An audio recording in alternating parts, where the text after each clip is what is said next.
Tecnologías de la antigüedad que asombran al mundo. Número 1. Antiguos sistemas de seguridad. El tema de la seguridad fue vital en la antigüedad, tanto o más de lo que es actualmente. Las mentes brillantes del pasado tuvieron que diseñar ingeniosos sistemas de seguridad, capaces de evitar todo intento de asalto, invasiones, ataques, fugas, robos, etc. Uno de los más antiguos y simples eran las torres de vigilancia. Con ellos se podía vigilar las actividades cercanas a recintos, fortalezas o límites fronterizos.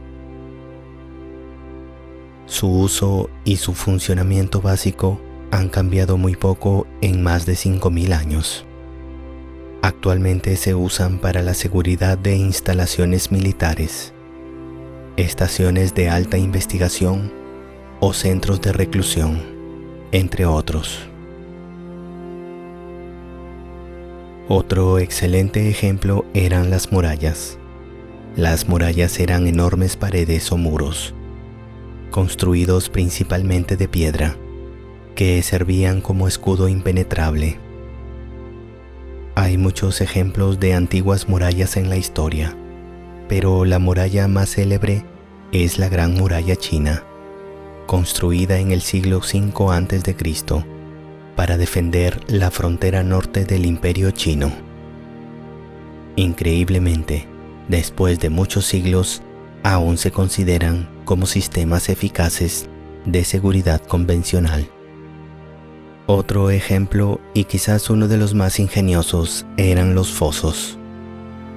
Imagínense tener que asaltar una fortaleza rodeada de agua infestada por caimanes. Los fosos se convirtieron rápidamente en ingeniosos sistemas para defender castillos medievales. Reyes, reinas y princesas podían aguardar en calma en su morada, que combinaba torres de vigilancia, murallas y un foso natural o artificial. Pero sin lugar a dudas, fueron los egipcios los que desarrollaron uno de los sistemas de seguridad más osados de la historia. El sistema antirrobo que desplegaron en sus construcciones piramidales fue verdaderamente asombroso.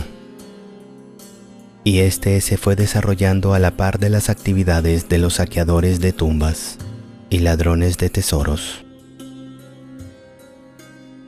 Los egipcios, que guardaron algunas tumbas en el interior de las pirámides junto a tesoros, cortaban canales en las paredes y por debajo de las cámaras funerarias, y luego bloqueaban las entradas con enormes bloques de granito. Este sistema, que puede parecer muy primitivo, era muy difícil de lograr para la época. Pero no solo eso, los antiguos egipcios idearon numerosos sistemas de seguridad para evitar el robo de tesoros y la destrucción de tumbas. Laberintos, pasadizos, cámaras y puertas falsas, trampas de arena, etc. Muchos podrían pensar que estos sistemas no fueron adecuados, puesto que se ha encontrado evidencia de que los saqueadores accedieron a estas construcciones, incluyendo pirámides. Sin embargo, algunos expertos opinan que varias cámaras aún están intactas, entre ellas algunas tumbas que podrían ser de grandes personajes. Recordemos, por ejemplo, que en la pirámide de Keops, o también llamada Khufu, solo se encontró un sarcófago simple y vacío, que sería una falsa cámara para disuadir a los aventureros de continuar su búsqueda. Hasta el momento se han encontrado 3 cámaras en esta pirámide, pero algunos investigadores de prestigio creen que la tumba de Keops está todavía escondida en el interior, y todas las tumbas y túneles previamente encontrados son meramente trucos o falsas cámaras. La pirámide de Giza, construida hace unos 4500 años, podría contener aún tesoros y misterios por descubrir, que solo serán accesibles cuando tengamos una tecnología que supere lo que actualmente usamos para escanear el pasado. Número 2. Autómatas griegos. Segunda parte. Los autómatas eran increíbles creaciones mecánicas, hechas para realizar movimientos o trabajos preprogramados. Algunos poseían la forma de humanos, animales y monstruos, de tal manera que causaban un gran impacto al verlos actuar. Y fueron los genios griegos del pasado los artífices de estas increíbles maravillas tecnológicas que aún hoy asombran al mundo entero. Ya hablamos de Herón de Alejandría, uno de los más prolíficos inventores de la antigua Grecia, nacido en el año 10 a.C. La mayoría de los diseños e inventos de este supergenio se perdieron con el tiempo. Solo unos cuantos de sus diseños originales se han conservado. Uno de ellos era el órgano de viento, un autómata capaz de hacer música. El sistema era accionado por una rueda de viento. Al girar, accionaba una biela que presionaba un contenedor de aire, que luego lo insuflaba al órgano, produciendo así el sonido. Era la primera máquina que usaba energía eólica. Todo un prodigio tecnológico para la época. Pero Herón no solo trabajó con aire, sino también con agua y fuego. Otro de sus increíbles inventos fueron las primeras puertas automáticas de la historia. Este ingenio fue fabricado por Herón hace 2000 años, para que las puertas de los templos se abrieran solas, sin intervención humana. El sistema consistía en encender el fuego del altar, que calentaba un agua subterránea almacenada en un depósito, y hacía que el vapor del agua caliente originara una presión. Esta energía era aprovechada por un sistema de poleas que permitía abrir las puertas. Pero sin duda, uno de sus trabajos con autómatas más sorprendente era el que fabricó para el teatro griego. Se trataba de un ingenio que ejecutaba un show teatral completamente mecánico e independiente, de casi 10 minutos de duración. Creaba sonidos y movimientos de personajes y animales, impulsado por un sistema binario de cuerdas, nudos y máquinas simples, operados por una rueda dentada cilíndrica giratoria. También tenemos al inventor y matemático Tesibio de Alejandría, padre de la neumática, que vivió 300 años antes que Herón, inventor del sifón y las primeras bombas de fuerza para producir chorros de agua. Tesibio es conocido por ser el creador del primer reloj cuco del mundo. Creó un reloj que incluía un pájaro autómata, que utilizaba agua para emitir un silbido y animar así el ave con forma de búho. Además creó un reloj de agua, también llamado clepsidra, usando un sifón, engranajes y el flujo de agua. El reloj usaba un indicador para señalar las horas. Su reloj fue el reloj más preciso del mundo hasta el siglo XVII, cuando fue reemplazado por el reloj de péndulo, es decir, casi 2000 años después de este invento. Número 3. Sistema de caminos incas. La red de caminos inca fue el sistema de transporte más extenso y avanzado de la América del Sur precolombina.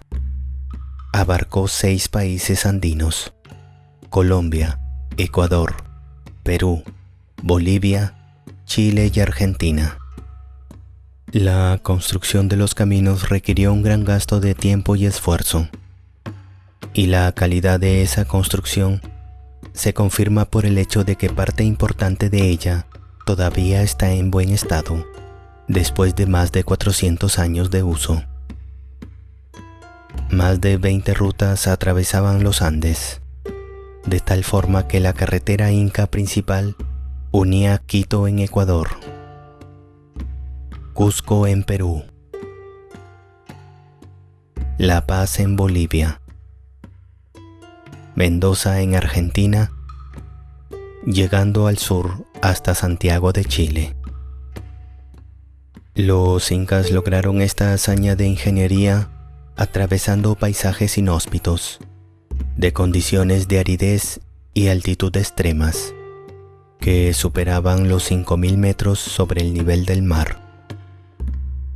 La carretera principal inca podía alcanzar los 20 metros de ancho, mientras que los caminos o senderos que conectaban las rutas más amplias medían entre 1 y 4 metros de ancho. El transporte principal de personas se hacía básicamente a pie, puesto que América carecía de caballos. El transporte de mercancías se hacía con llamas y alpacas, y cuando se requería llevar un mensaje o ligera encomienda, se utilizaba un singular pero efectivo sistema de mensajería inca, los llamados chasquis, ágiles, altamente entrenados y físicamente en forma. Se encargaron de llevar los quipus, mensajes o encomiendas, de tal forma que recorrían hasta 250 kilómetros por día a través de un sistema de relevos.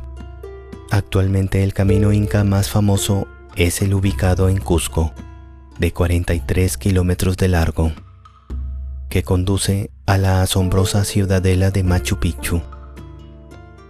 El sistema de caminos inca abarcó 40.000 kilómetros de carreteras y senderos, comparables actualmente a las dimensiones de la Ruta de la Seda y de la Gran Muralla China. Número 4. Acueductos romanos. Uno de los derroches de ingeniería antigua más formidables del mundo lo encontramos en los acueductos romanos, una increíble red de acueductos que se distribuyeron por todo el imperio para llevar agua a las ciudades y pueblos. Los acueductos llevaban el agua haciendo uso solamente de la gravedad, lo que nos da una idea de lo complejo y genial de la obra. Los acueductos también proveían agua para operaciones mineras, molinos, granjas y jardines. El esfuerzo para construir este sistema fue proporcional al tamaño del imperio, lo que significó una tarea titánica.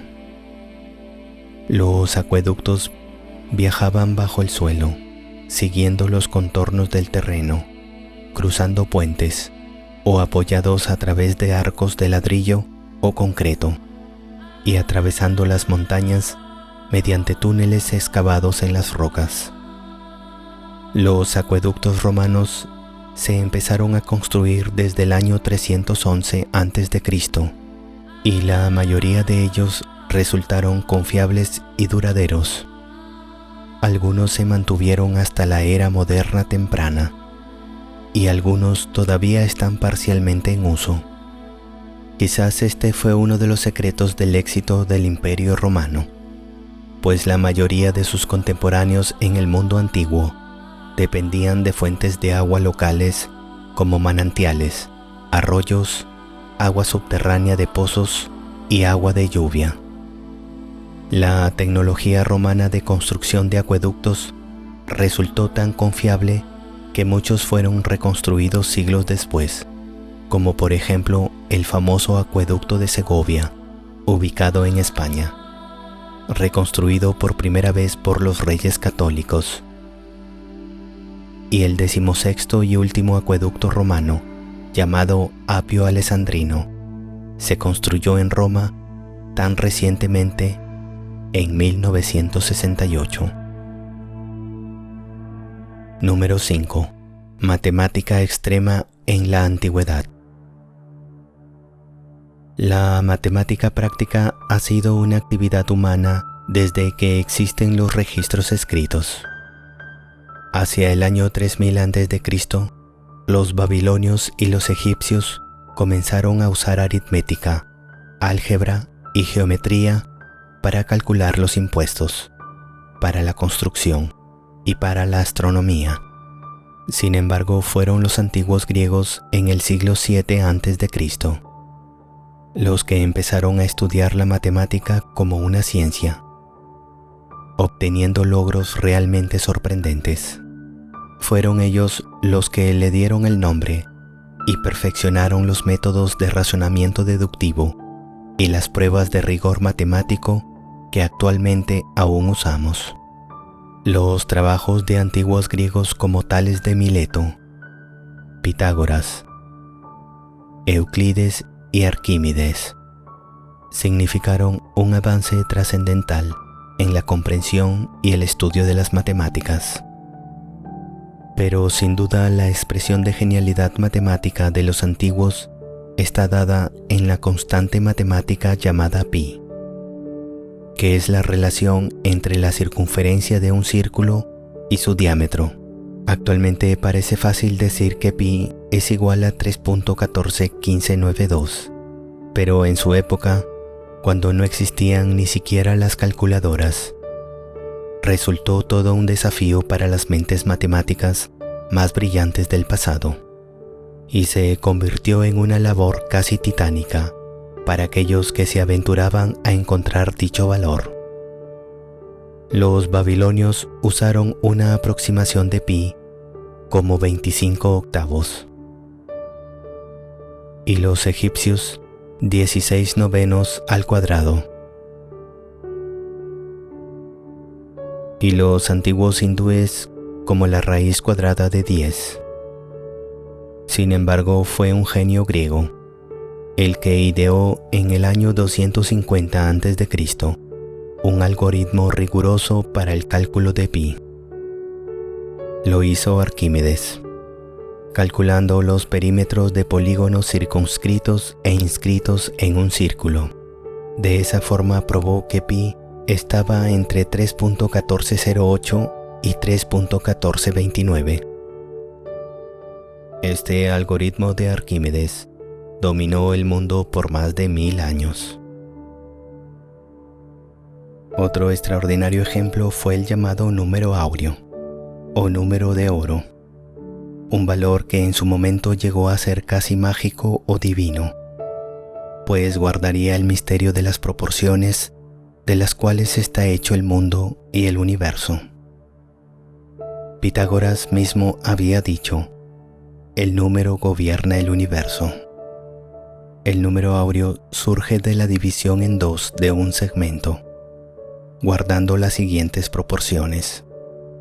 La longitud total, A más B, es al segmento más largo A, como A es al segmento más corto B. Fue Euclides el primero en estudiar este número. Este número áureo se designa con la letra phi, y la solución positiva a esta ecuación es 1 más raíz cuadrada de 5, todo esto dividido entre 2. Se obtiene el número áureo 1.6180. Este número tiene propiedades aritméticas increíbles. Las aplicaciones del número áureo se encuentran en la arquitectura, la música, el diseño, la geometría, la pintura, etc. Y sorprendentemente en la naturaleza misma y sus diseños. Se cree que las proporciones derivadas del número áureo determinarían la belleza, la perfección y la verdadera armonía de todo aquello que nos rodea. Tanto pi como phi tienen infinitas cifras decimales y no se repiten periódicamente. Hasta la actualidad, hay muchos estudiosos que están convencidos de que pi y phi esconden la esencia misma del universo. No fue hasta el siglo XVII, casi 2000 años después que los griegos, cuando se descubre un número similar, épsilon, o también llamado número de Euler. Muchas gracias por tu atención. Si te ha gustado el vídeo, dale pulgar arriba y no olvides suscribirte a mi canal, a Planeta TV Show.